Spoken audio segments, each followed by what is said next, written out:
Hey everyone, it's Lexi, and I was requested to do the rapid fire book tag, so I thought it would be a fun tag to do, so without further ado, let's get started. Oh, and I also forgot to mention that this book was done by Reading Girl, and I'll link her original video down below. I really like the physical book, but I think ebooks are good if you're traveling, or if I'm at school and I have to lug around a big, like, 500-page book. I'd rather get kind of the ebook, but I prefer the physical book because I like how it looks on a bookshelf and having a collection there.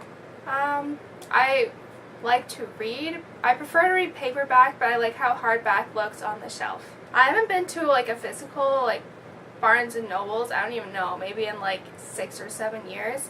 I find like you can get better prices online, so I mostly do majority of my shopping online, but I love going to bookstores, but I just never actually go in because the prices are so much more expensive. I don't think I really have a preference. Trilogies are okay.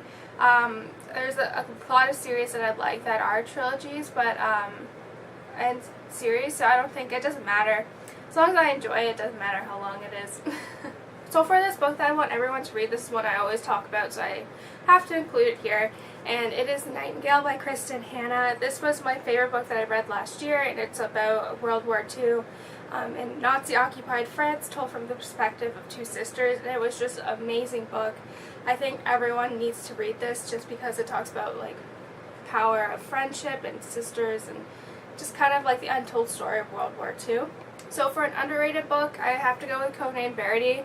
I know this book is sometimes talked about on BookTube, but I don't think a lot of people have read it, and it was just my favorite book that I read this year, and I think more and more people need to be reading and talk about it, just how important of a novel this is. It's very similar to The Nightingale, but instead of two sisters, it's two friends, and just kind of their story and how the war has like shaped them. So I think everyone needs to read The Nightingale and Codename Verity. So the last book that I just read was The Life We Bury by Alan Eskins, and it's about a guy who is a college student who has to do kind of like a bibliography of an older person, and so he chooses to do about this guy who was committed for murder and rape, and he is kind of out of jail. He's in like a nursing home because he's dying of colon cancer, so he kind of learns that there's more to his story that meets the eye.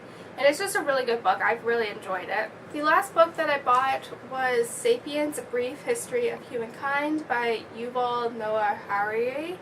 I don't know if I'm pronouncing that right, but it's basically just a history of kind of humankind and evolution. And I really love all this stuff, just how we evolved. And I was double major biomedical engineering and anthropology, so I'm really kind of drawn to all this stuff, and I find it just so interesting.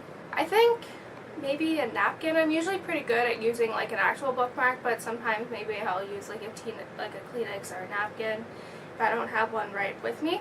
Yes, I think nothing's wrong with getting used books. They're cheaper, they're good for your wallet, and sometimes you can get them that are like in like pristine condition for half of the full price, so nothing wrong with used books. I would have to say historical fiction. I've recently come to fantasy. I really like that. And kind of like murder mystery, I think, are my top 3 genres. I usually buy books, but usually I haven't checked a book out of the library in a long time unless it's an ebook, but I usually buy. I think they're both equally important. I don't think I prefer one over the other. I think it has to have an interesting plot in order for the characters to actually, like, for me to be intrigued by the characters. I think when the chapters are, like, overly short, that kind of annoys me if it's, like, 1 or 2 pages. So I'd have to say longer chapters. I'm trying not to think of the ones that I just kind of talked about here. The Surgeon by Tess Gerritsen. All the Light We Cannot See by Anthony Doerr. And A Court of Mist and Fury by Sarah J. Maas.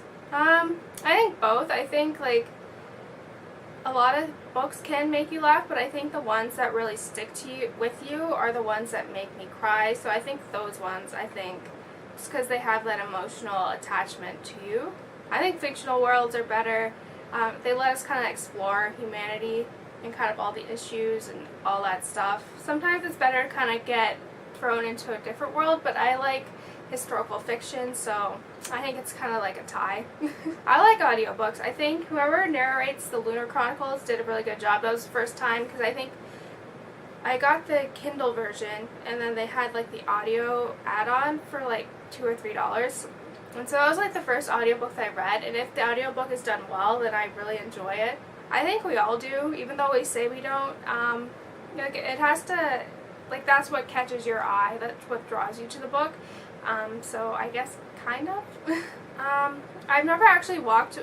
I think if it's done well, I feel like book to TV shows kind of are more loosely based than movies, I think, but I really love like Bones, which is based on the Temperance Brennan novels, and then Brazilian Isles by Tess Gerritsen. Like those are like my only kind of 2 TV shows that are based on, I guess, books, and I really love those. But then I also love Harry Potter, and I saw Me Before You. So yeah, I think there's actually a lot. I prefer, I like the Hunger Games movies better than the books.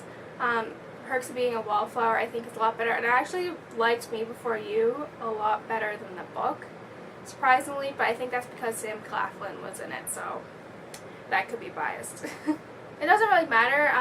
I prefer standalones because I think they have like, it's one shot and that's your first and only opinion of it. But then also series, it's like you have like a feeling like you kind of like grow up with the characters, like Harry Potter. You have like an attachment for so long with that like series, so it doesn't really matter for me.